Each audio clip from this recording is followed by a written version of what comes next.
Welcome back. We're taking things up to the pros. The Eagles have seen some better days, and Trey, I know that you're probably happy to hear about that, but they have on and off the football field. And to talk about that, we have NJ.com's Eagles insider, Elliot Shorr-Parks. Now, Elliot, injuries alone have plagued this team in the regular season. Just last week against the Cowboys, they lost Kiko Alonso and Michael Kendricks, and as of Wednesday, DeMarco Murray is now questionable. Are these injuries playing a factor into how this team hasn't been able to progress so far this season?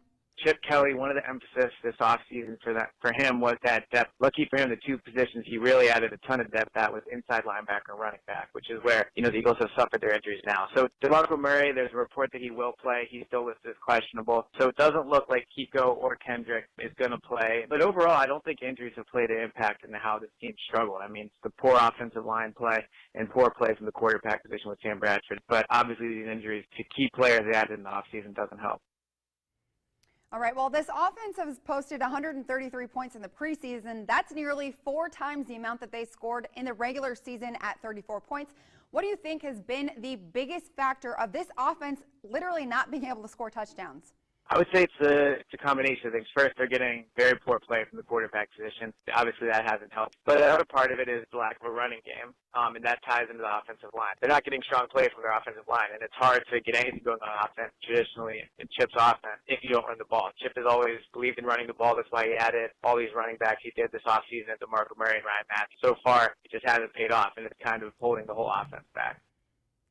All right, well, the Jets are 2-0. The Eagles are still without a win, not to mention that the Jets beat the Eagles earlier this month, and they're coming off of a big Week 2 win over the Colts. How do you see the Eagles doing this week on the road?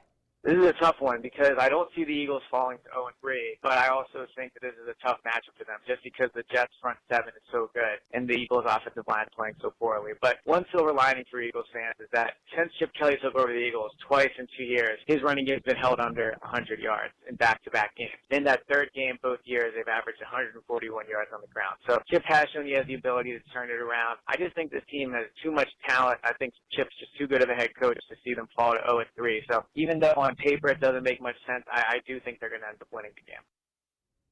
All right, Elliot, thank you so much for joining us tonight, and hopefully for the Eagles fans everywhere, that is the case. Trey, word on the street is that fans have resorted to saying the Pope is bringing hope to Philly, and if that's the case, I have to go with the Eagles in the win this week, but their offense has to leave everything on the field. Trey, what do you think? Look, as I said it weeks ago to the faithful DSI watchers, the Eagles are in big trouble. The running game is a mess, and do not even get me started on the quarterback. The Jets' defense is one of the best in the NFL. If Philly comes out lacking like they've been, I expect to see Chip and crew at 0-3, but I think there's no way they start 0-3. I'm going with the Birds, 24-21. Oh, calm down. I hope. We'll see. We'll see what happens. Final stretch, folks. Please do not change your dials. When we return, we've got DSI Plays of the Week. Keep it here. We are the Golden Knights, and you're watching the Marvel Sports Insider.